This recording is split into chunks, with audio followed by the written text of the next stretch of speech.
Hi everybody, my name is Jason Lexell. I am the founder of Digital Harvest and the host of Digital Harvest's interview series Marketing Masters.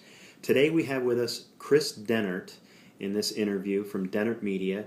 I met Kris about a year ago and he is phenomenal where it comes to social media strategy, building audiences on Facebook, YouTube, Twitter, you name it.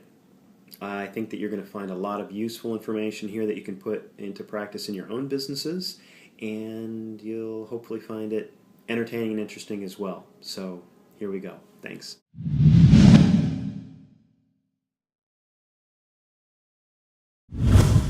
All right, hello everybody. Today we are here with Kris Dehnert from Dehnert Media Group.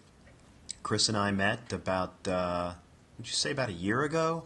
Bumped into each other and just started talking social media at Starbucks here locally in Tampa. And I've just been absolutely blown away with the depth of understanding Kris has on all the media platforms for social, particularly Facebook.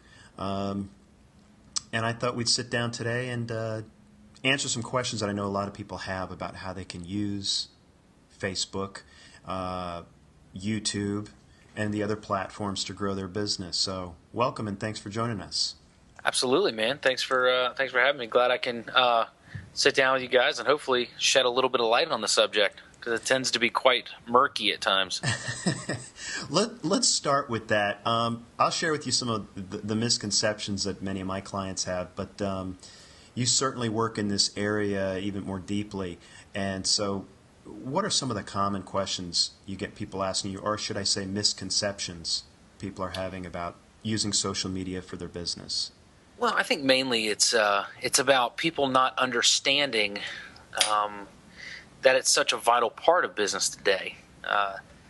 Social media, Facebook, YouTube, Twitter, all these things are extensions of the business itself or the person, depending what kind of business you're in. But in a lot of ways, I mean, that's where people are, So, folks just think they're for kids. Oh, I don't play around on Facebook. I don't have time for that. I don't, that's probably the biggest misconception. And then the fact that you can actually make money, grow a list, have better customer service. I mean, there's a lot of different components that I think if you get far enough outside the box, you can see. But unfortunately, that's a curse that most business owners and business people have, is they can't get outside the box because they're so busy inside the business. You know what I mean?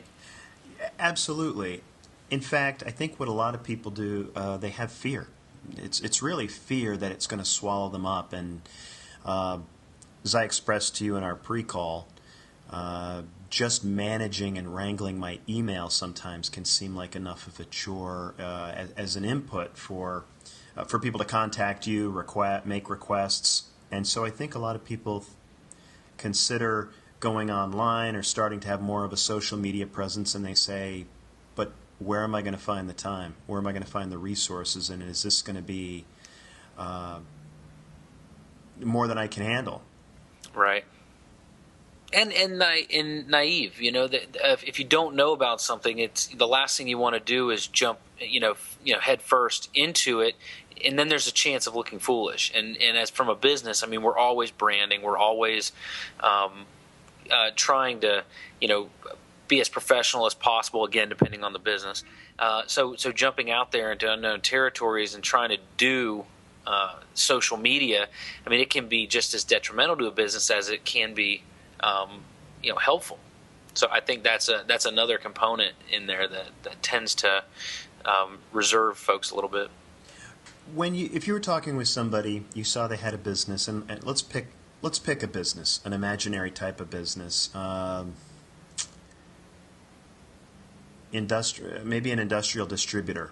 Somebody who maybe has been in business for a very long time, has a significant investment in employees and equipment, just maybe 5 years ago decided the yellow pages weren't the right way to go and started addressing their website more, and now is realizing, okay, there's another channel. Social media is now picking up steam. maybe that was a tough. Maybe that's going to be a tough example to Well, sell. not necessarily. Not necessarily, and I'll tell you why. It's and again, it's the question is usually the question that people are asking, and it's because it's too complicated. You back it up a little bit. Let's keep it simple.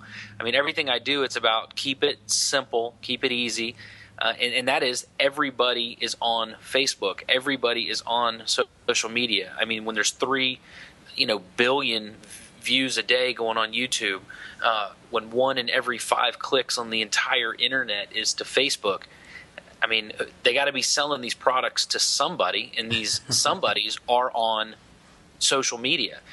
Half of the users check before they even get out of bed in the morning. They roll over, check their phone. Oh, it's still half hour before I got to get up and do anything. Oh, let me see what's going on Facebook. It just becomes second nature. It's brilliant. The creators that made this animal, and now it's just growing on its own. But I mean, that's where everybody is. So for whether it's a industrial machinery company or it's a Cuban sandwich shop, I mean, their customers are online somewhere, and it's a matter of finding them and getting in front of them, getting their attention, and then creating the rapport.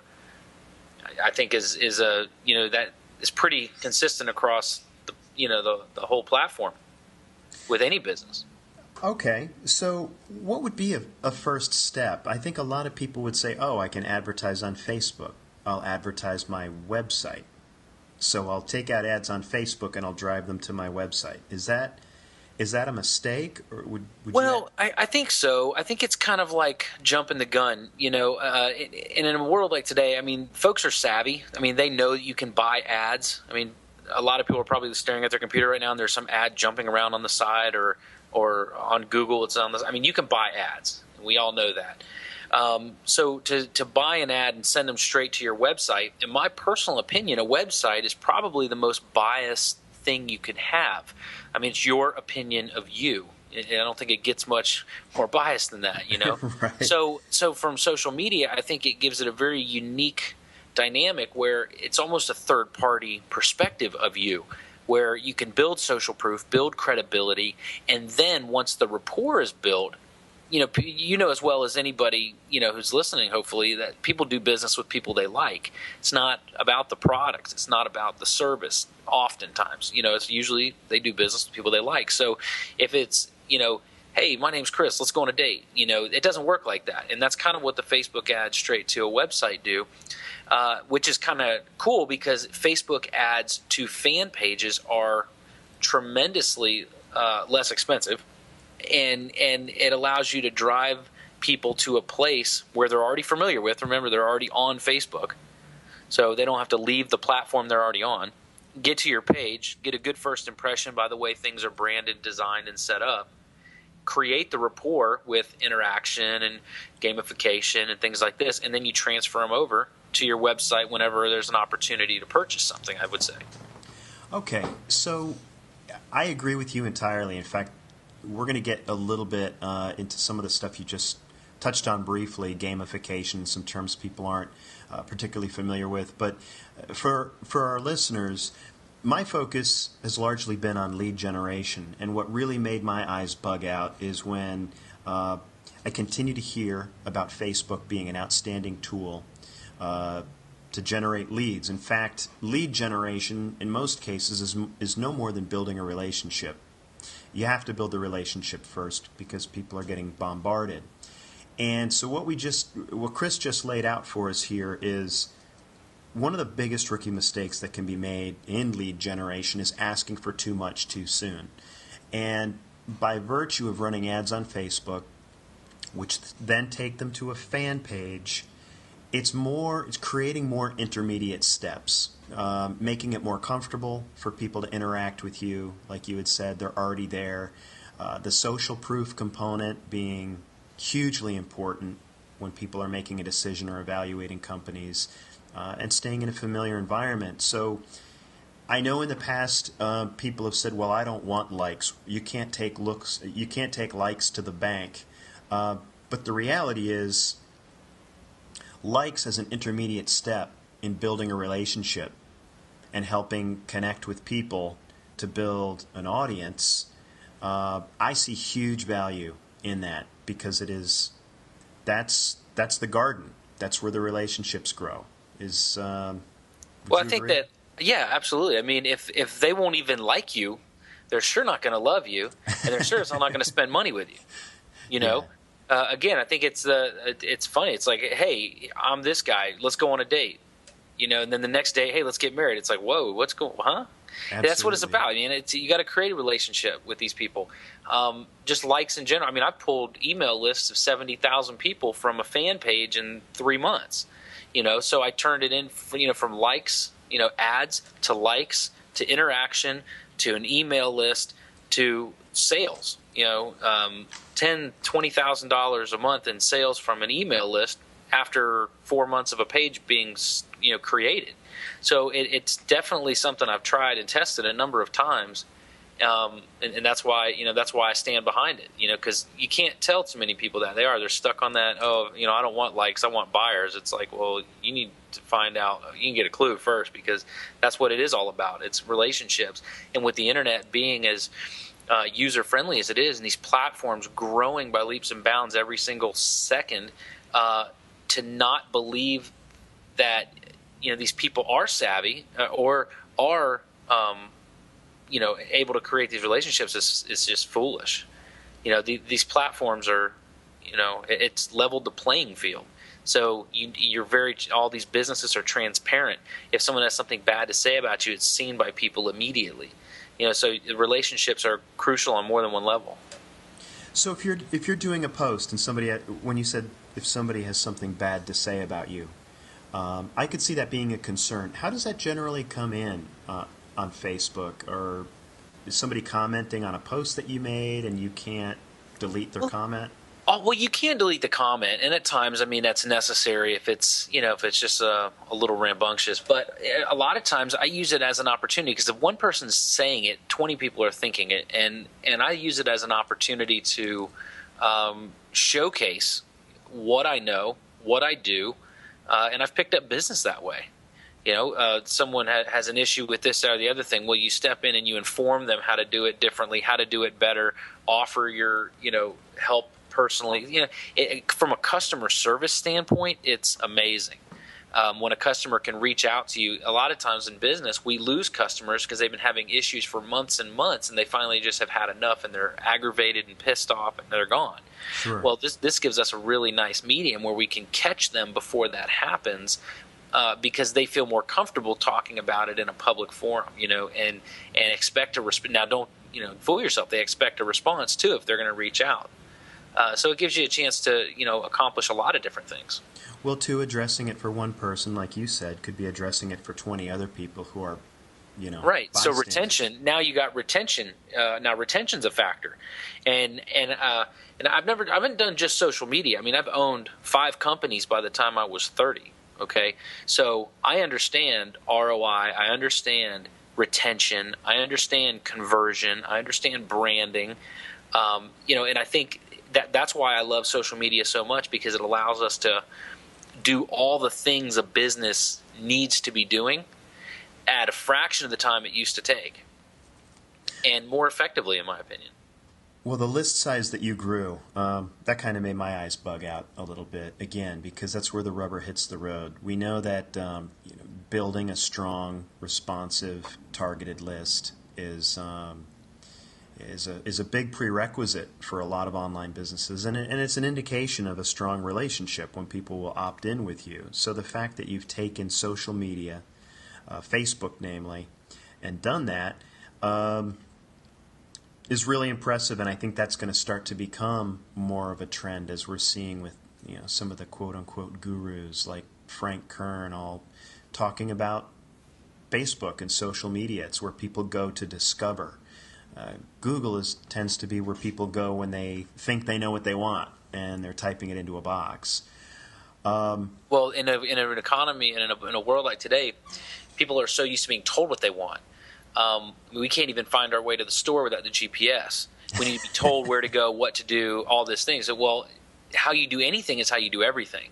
And when these types of personality traits are being developed, people can't even make their own decision. They have to go somewhere, consult with their sphere of influence and their friends and their peers, and now they'll tell them what to do.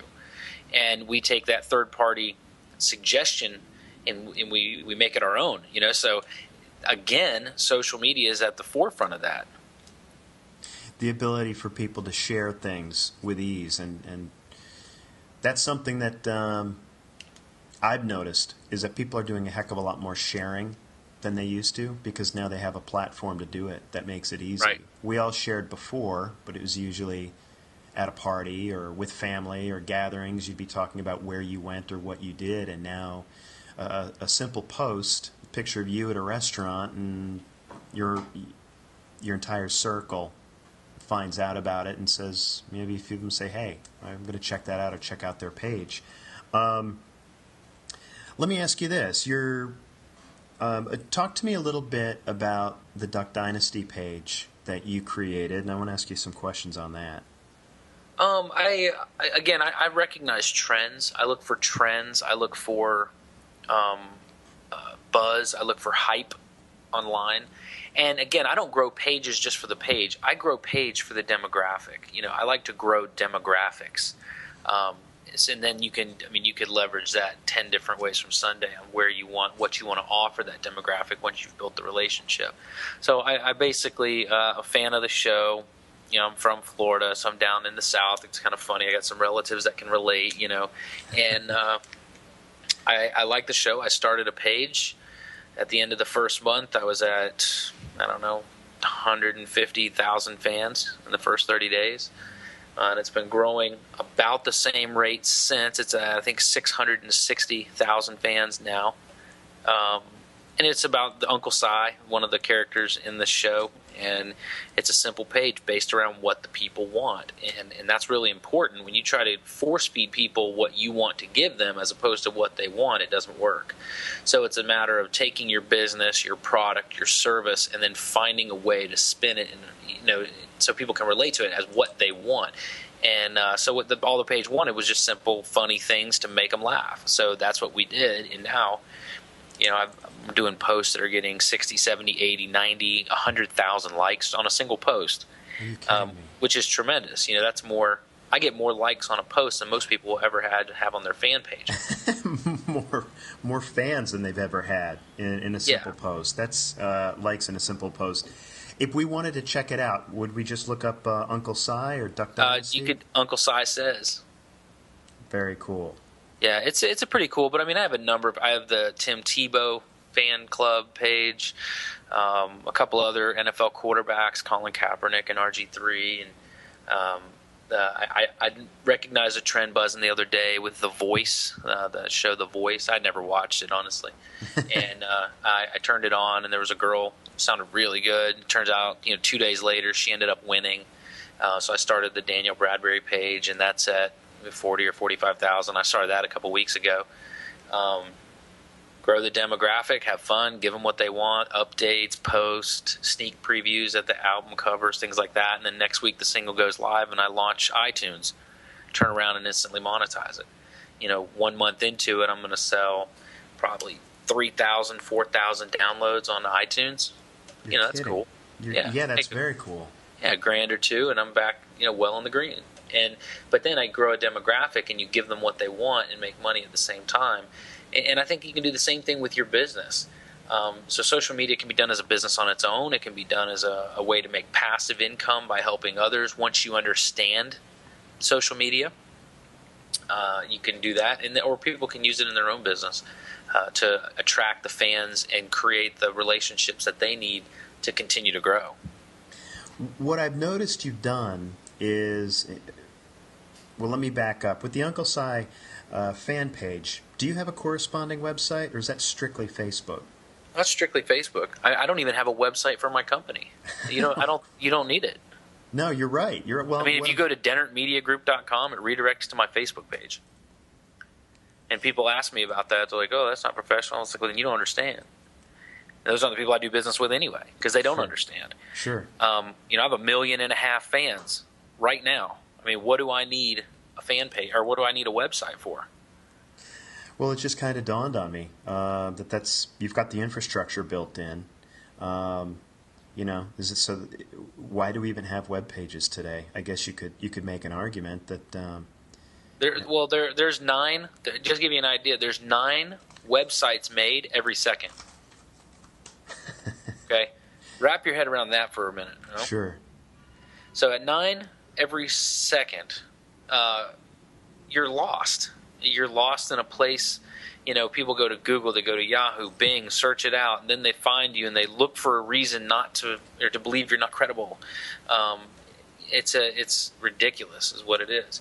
Whereas you can go to Facebook, where everybody is anyway, become a big deal there, which is usually a lot easier if you know how to do it, know how to interact, and know how to run Facebook ads and advertising, and you're done.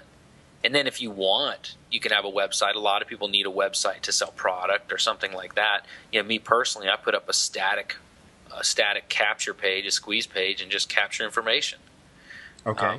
You know, with the Florida Gator page, the Tim Tebow page, the, you know, Uncle Si page, all these pages. I mean, we've growing lists, 1,000, 2,000 people a day. I mean, you want to talk about lead gen. That's just insane. Yeah.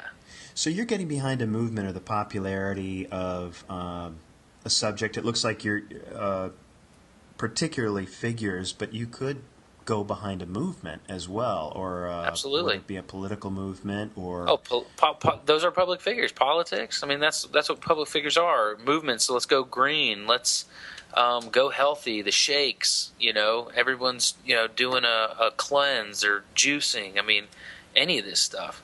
And I mean, I'm actually have a meeting coming up here in about 45 minutes. I'm sitting down with a guy. We just sexified his business, which is loans. You know, he owns discountloan.com.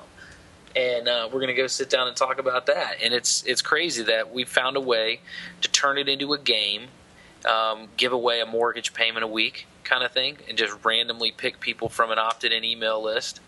And, you know, how many email lists? I mean, we're going to have, 400,000 or 500,000 people on an email list who all have loans because they opted in to get a free loan payment or free mortgage payment if their name got randomly drawn that week. Well, guess what? That's 500,000 people that are perfect for refi opportunities. Absolutely. You know what I mean? So what is that worth? That's $2-3 million a week.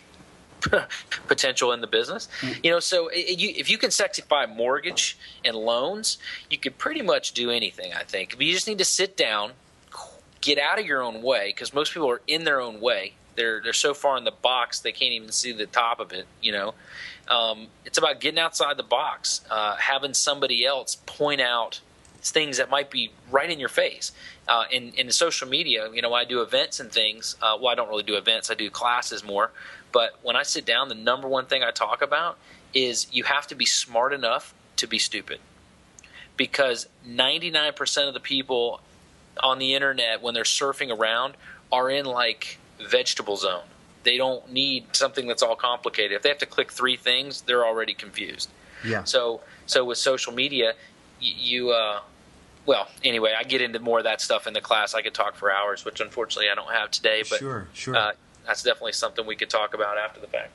Well, you've introduced us to a few words today. Sexify. I like that. And you've introduced us to gamify. I think sexify is cool because you're taking something, like you said, an older business, and you're really getting creative by thinking outside the box and making attractive offers to a targeted group. What is gamify? Gamify is gamification. It's turning something into a game. It's interaction. I think it's been overlooked for way too long. And a couple buddies of mine, Ben and Mike, just they redistributed the ideas with structure, with the name, and an implementation strategy, which is really cool. I'll fill you in on that here in a couple weeks once we start rolling some things out. We got some big plans with that. But gamification is something that we've been seeing for thousands of years. Some of the more common things we see is use this American Express and you get air miles. Do this and you win points. Do that and win a prize. Publishers Clearinghouse, giveaways, raffles. I mean, people love playing games. There was an example the other day I saw. It was pretty hilarious. I mean, everybody knows Harry Potter, right? Sure. Well, Harry Potter, the finale, the last one that came out, well, in the first, I think 2 weeks, it did like $315 million. in sales, which is a lot of money, right? Absolutely. You know, something is just dominant, the seventh movie coming out, this and that. Well, there's another one. There's a game that came out not too long after that. Maybe I think it's called not Halo. What's the other one? It's kind of like Halo, the war game that people play all over online with the headset. I think I know what you're talking about. Call of Duty. It's called Call of Duty. Yep. Okay. In the first 2 weeks of Call of Duty, 1.2 billion. Okay. So it tells you where people are, that whether they're playing in Candy Crush or Angry Birds or Solitaire on their phone or Farmville. You know, look up some of the statistics for Farmville. You know, there's more money spent on fake tractors in one day than there are real tractors in the entire year. You're kidding. Wrap your head around that, bud. You know, there's games on World of Warcraft. There's a sword you can buy with 100,000 real dollars that allows you to kill more people in your game. You're kidding. You know, people buy this $100,000 sword with real money. You know, people are spending fake money to get fake things in a real world. It's all based around gamification. You know, and I've been doing it for quite some time, and I think that's one of the reasons I've been as successful as I have is playing games and being interactive and giving people that rush. You know, playing into the propaganda. Don't make it hard. Make it easy. Remember, everybody's in veg zone. They need to be dealt with on like really basic levels. One of the things I did more recently with the Uncle Si page is I came up with a Facebook duck hunt. Every single day, I post a duck on the page, some cartoon duck, and the first person to type in the word "bang" wins. They win a prize. Well, if you think about the simplicity of that, right? Yep.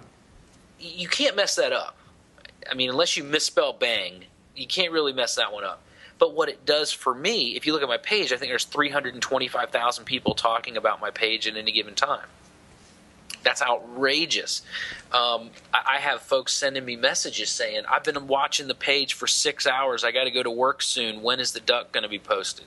You are kidding me. So if you have people constantly on your page, watching your page, you know, I told him, I said, hey, a Facebook duck hunt tip, if you make this page a favorite, you'll get all the alerts every time I post something. So whenever the duck goes up, you'll get alerted. You'll get a notification.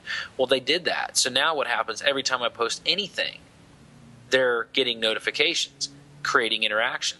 You know, I'm giving away something that cost me about $2, including shipping, as a gift to these people, but just the thrill of winning is where it's at. I think I was averaging 10 comments per second on some of these contests for the first 10 or 12 minutes. It's like 10 comments a second because people are trying to win this.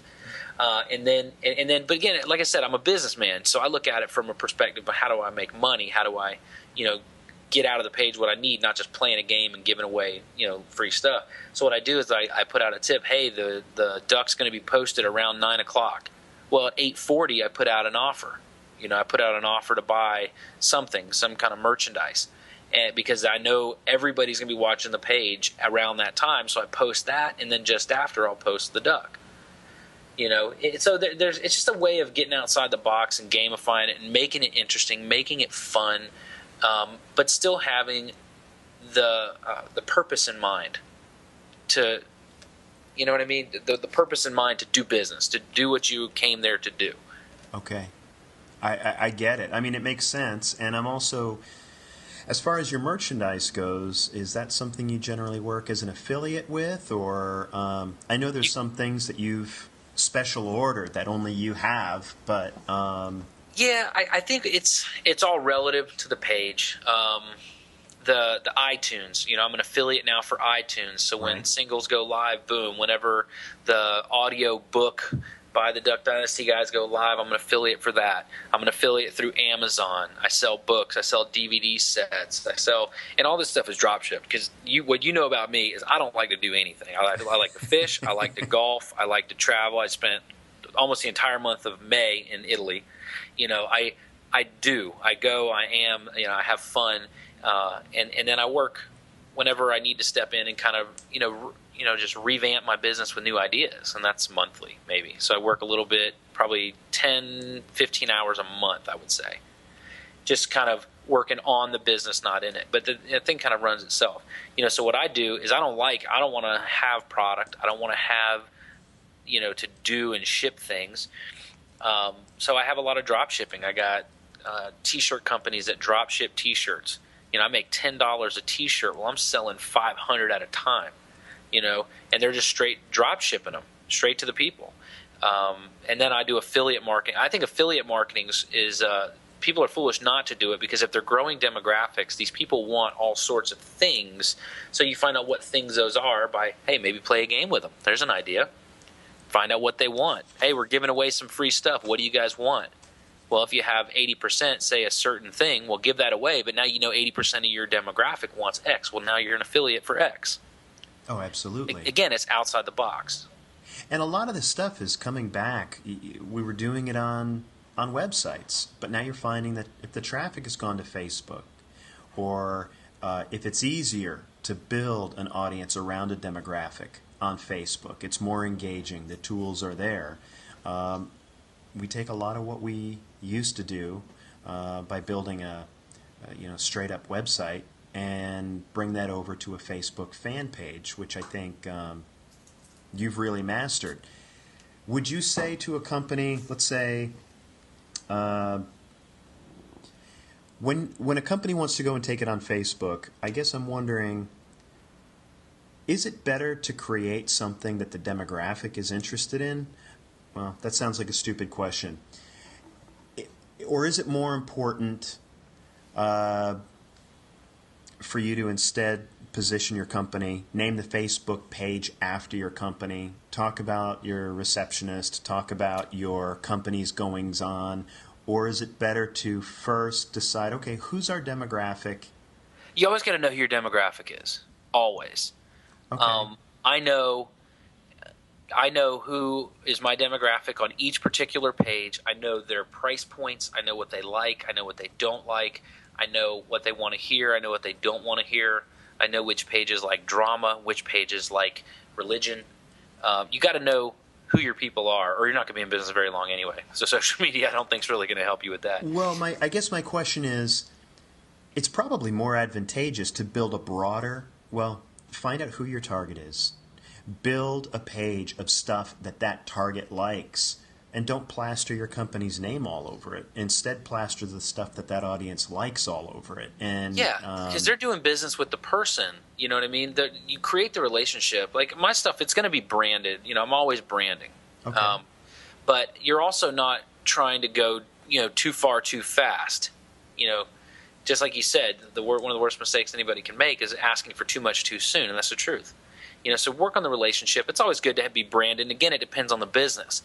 That's why I traditionally work one by one. I don't have packages. I don't have anything. That's not what I do. I want to sit down and find out about the business, because sometimes Facebook isn't even the top platform. Sometimes it's YouTube, or sometimes it's Twitter. Sometimes it's Pinterest. A lot of photography. Maybe it's Instagram. It depends on the business actually, and who their demographic is, and that'll tell you which platform to go to. Because the platforms like Pinterest, for example, are I think 80%, 85% women. So if you have a product or a service that's geared towards that, let's find a way to go and dominate that. Sure. That makes a lot of sense.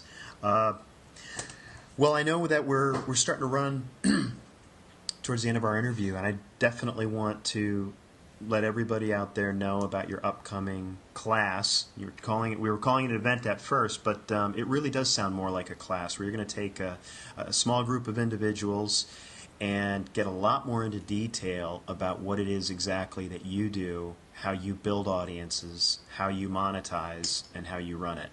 You want to tell me a little bit more about that?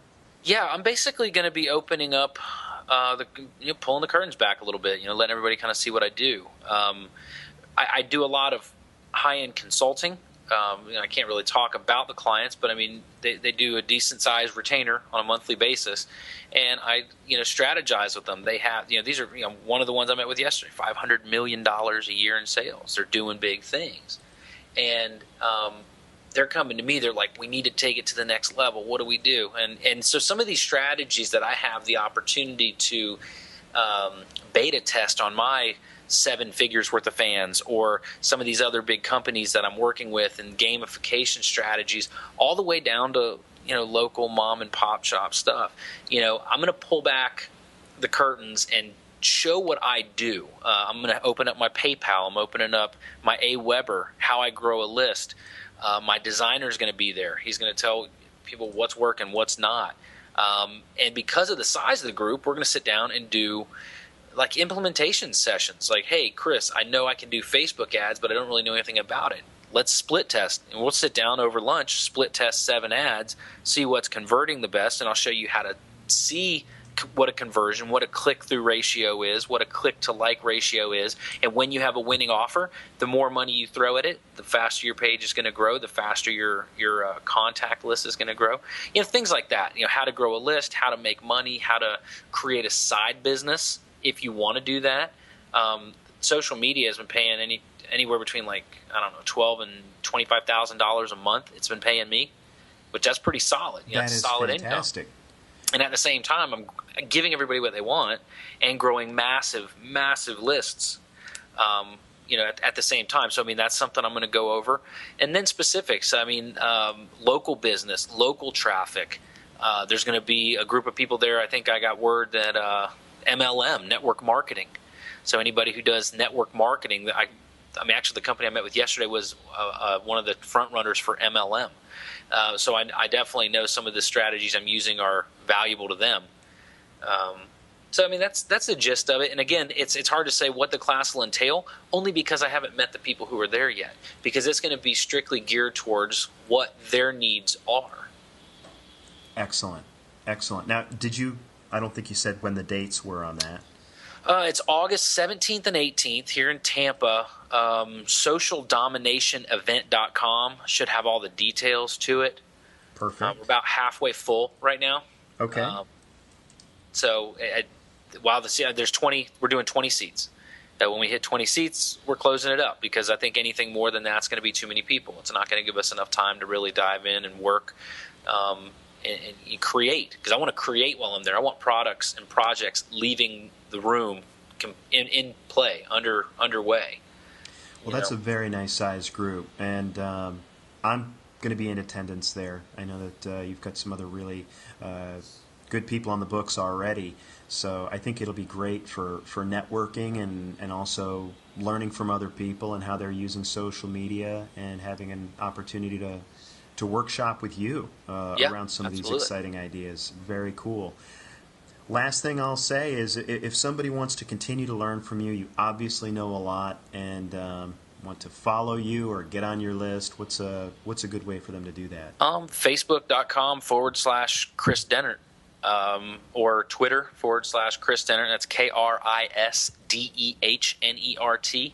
They can find me on Facebook or Twitter, and any of the pages. I tend to talk about them on my on my personal page, but the Uncle Si Says. Then Colin Kaepernick, RG3, Tim Tebow, Mike Trout. We got a lot of different pages. I'm not going to go through all of them, but they can find me on any of the pages. Probably best to just connect with me on Facebook, though. That's where I do most of my activity. Excellent. Very exciting what you're doing, and I'm really looking forward to next month's event. And again, anybody else who's interested, the website again, if they want. It's socialdominationevent.com, and I think it's going to be really awesome, because I priced it at a point where within a day, literally within a day, implementing some of these things that I'm going to be going over could triple what somebody invested to be there. Not to mention possibly hooking up with some great joint venture opportunities with some of the folks in the room. Absolutely. I think it's I think it's an outstanding event, great use of time, and there's going to be some tools here which will continue to be usable for many years to come, as we see a balance of power, switching from search to social, and changing somewhat in the way relationships are built, leads are generated, and business is done. So, Chris, thank you very much for your time today, and we'll catch up next week. Awesome. Hey, I appreciate everybody's time who took the time to sit here and listen. If you got any questions, you know where to find me. Awesome. Have a great day. Thank you. Thanks, buddy. Talk to you later. Bye-bye.